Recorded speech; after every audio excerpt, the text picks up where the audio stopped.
করবো না, শুকরিয়া আদায় আমাকে আপনাকে করতেই হবে। কারণ আল্লাহ তাআলা চাইলে কিন্তু আমাকে আপনাকে শেষ করে দেবে।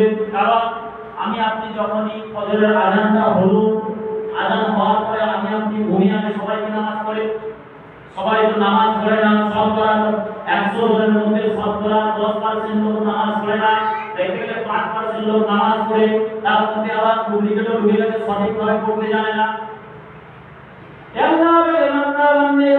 আমি আপনি যখনই ফজরের নামাজটা পড়লাম না, আল্লাহ দরবারে এক কলমা দিলাম, আল্লাহ দরবারে বিচার দিতে থাকি। আল্লাহ ওই একজন আল্লাহ পাকের দেখো আব্দুল জব্বার নামক ব্যক্তিরা আল্লাহ আপনি আপনার আযানের জন্য আপনার নামাজের হুকুম দিলেন, ফজরের আযান দেওয়া হলো, আপনার হুকুম পালন করার কথা বলা হলো।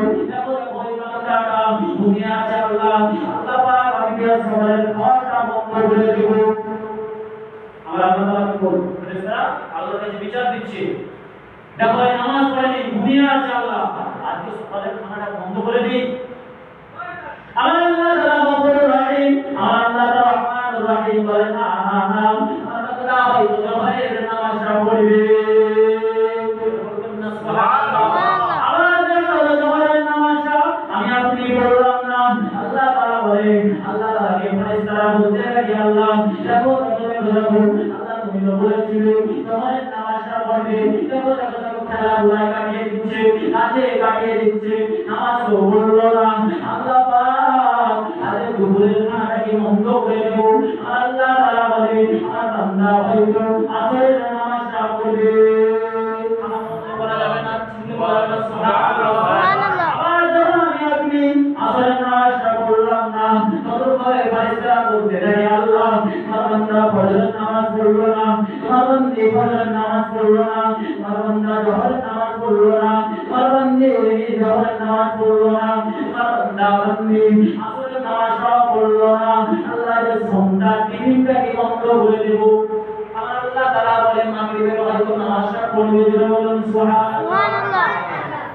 তারপরে আমি আপনি মাগরিবটাও ছেড়ে দিলাম, আবার ফেরেশতারা হাজির, আল্লাহ মাগরিবটাও পড়লো না। আমার আল্লাহ তাআলা কি বলতে থাকে, রাতের খানাটাকে বন্ধ করে দেব। আমার আল্লাহ তাআলা বলতে থাকে, না না না না ও আমার ফেরেশতারা আমার বান্দা বান্দী হয়তো ইশার নামাজটা আদায় করবে। সুবহানাল্লাহ।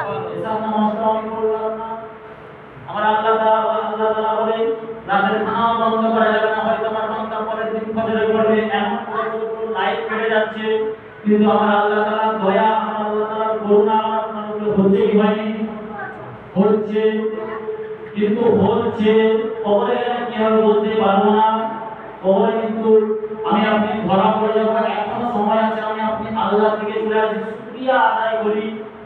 এই যে আমি আপনি কথা বলছি, আমার আল্লাহ তাআলা চাইলে বন্ধ করতে কি পারে? পারে কি পারে? আমি আপনি হাত নাড়াচ্ছি, আমার আল্লাহ তাআলা যদি চাই বন্ধ করতে পারে কি পারে? আমার আপনার তো কিছুই নাই। আমি আপনি যদি বলি বাড়িটা আমার, এই গাড়িটা আমার, এই জায়গাটা আমার, এই জমিটা আমার, আমি তো বলবো এগুলো তো বাদ দেন। আপনি আপনার এই জবানটা, আপনার এই হাতটা বলতে পারবেন, আপনি আপনার বলতে পারবেন না। আপনার বলে এগুলো সব কিছু আল্লাহ। কারণ কিয়ামতের ময়দানে আপনার বিপক্ষে আপনার চাচা বলেন, আপনার ভাতিজা বলেন, আপনার মামা বলেন, আপনার আত্মীয় স্বজন বলেন, আপনার পাড়া প্রতিবেশী বলেন, আপনার এগেইনস্টে দাঁড়াবে না। আপনার এগেইনস্টে দাঁড়াবে আপনার হাত সাথীরা রেখে দেবেন। যখন বলা হবে যে বান্দা তুমি নামাজ পড়েছিলে, মিথ্যা কথা বলা তো আমার আপনার অভ্যাস আছে, ওনারা বলবে হ্যাঁ আমার আল্লাহ তাআলা সঙ্গে সঙ্গে জবানে তালা মেরে দেবে। তখন আমার আপনার এই হাত কথা বলবে, বলবে কি বলবে? আমার আপনার পা